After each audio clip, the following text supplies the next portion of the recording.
Assalamualaikum warahmatullahi wabarakatuh. Perkenalkan, nama saya Nova Fitrianti dari kelas 11 HDP 4 akan melaksanakan tugas praktek video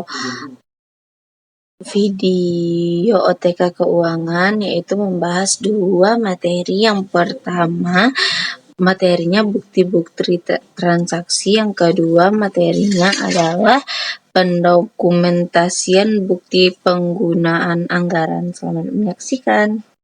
Di sini saya akan menjelaskan tentang bukti-bukti transaksi.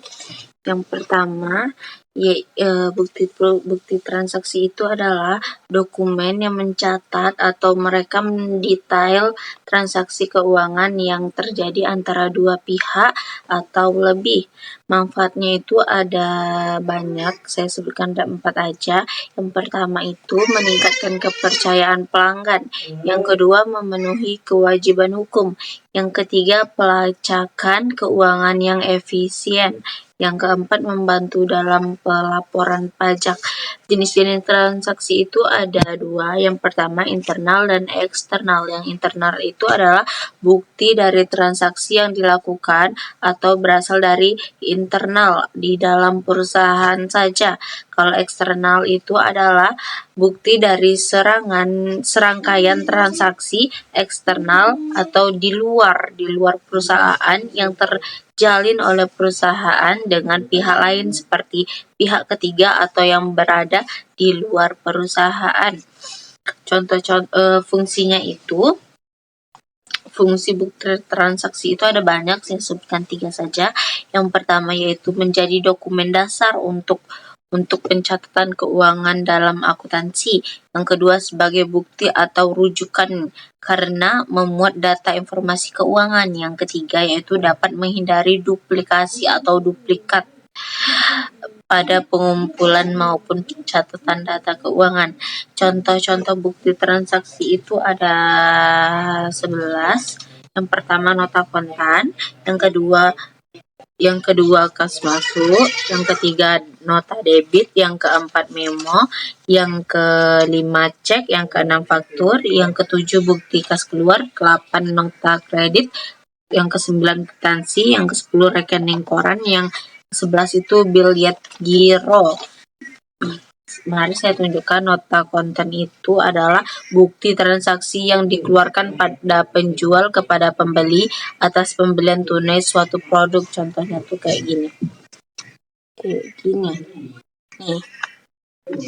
Sedangkan bukti kas keluar itu adalah menyatakan bahwa perusahaan telah menerima secara tunai, uang tunai. Yang ketiga itu nota debit. Nota debit adalah bukti transaksi sebagai permintaan pengurangan harga kepada penjual yang berisi informasi dan menyatakan tentang pengiriman barang tidak sesuai pemesanan atau rusak. Jadi barangnya itu rusak, jadi dia meminta pengurangan harga. Yang keempat yaitu memo.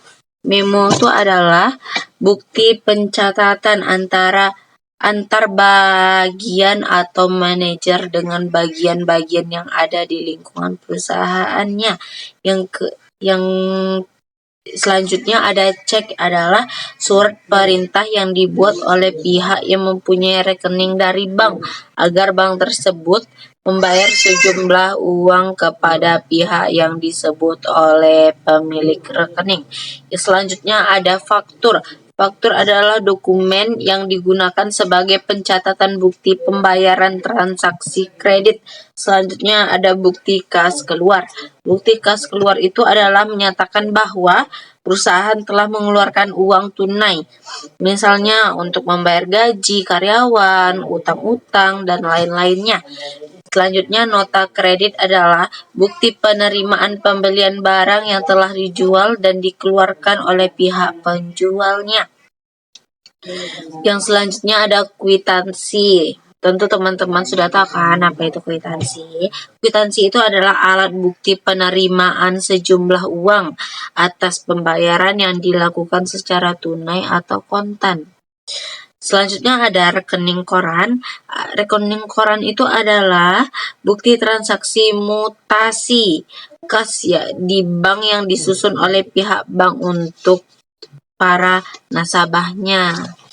Yang terakhir ada biljet giro. Biljet giro ini adalah surat perintah dari nasabah bank kepada bank yang bersangkutan untuk memindah bukukan sejumlah uang dari rekeningnya ke rekening penerima. Segitu saja. Terus selanjutnya bab kedua yaitu pendokumentasian bukti pembayaran anggaran. Dokumen itu adalah lembaran yang mempunyai nilai yang dapat digunakan sebagai bukti suatu kejadian atau peristiwa. Bukti transaksinya yaitu bukti transaksi adalah alat penting yang diperlukan saat melakukan transaksi keuangan. Yang saya sebut tadi, transaksinya ada internal dan eksternal. Kalau internal itu di dalam internal di dalam perusahaan dan eksternal itu di luar perusahaannya. Informasi dari bukti transaksi itu ada 3, yaitu siapa yang melakukan transaksi, orangnya siapa gitu. Rekening apa saja yang berpengaruh. Yang ketiga, penetapan pencatatan rekeningnya. Manfaatnya, bukti transaksi itu adalah informasi keuangan. Yang kedua, merupakan sumber pencatatan keuangan. Yang ketiga, bahan informasi penting. Yang keempat, menghindari pengandaan dalam pengumpulan data, berarti kayak duplikasi gitu. Yang kelima, bukti yuridis. Yang keenam, rujukan di kemudian hari.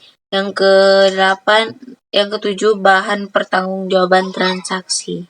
Sekian penjelasan materi dari saya. Apabila ada kesalahan, mohon dimaafkan. Wabillahi taufiq wal hidayah. Wassalamualaikum warahmatullahi wabarakatuh. See you guys.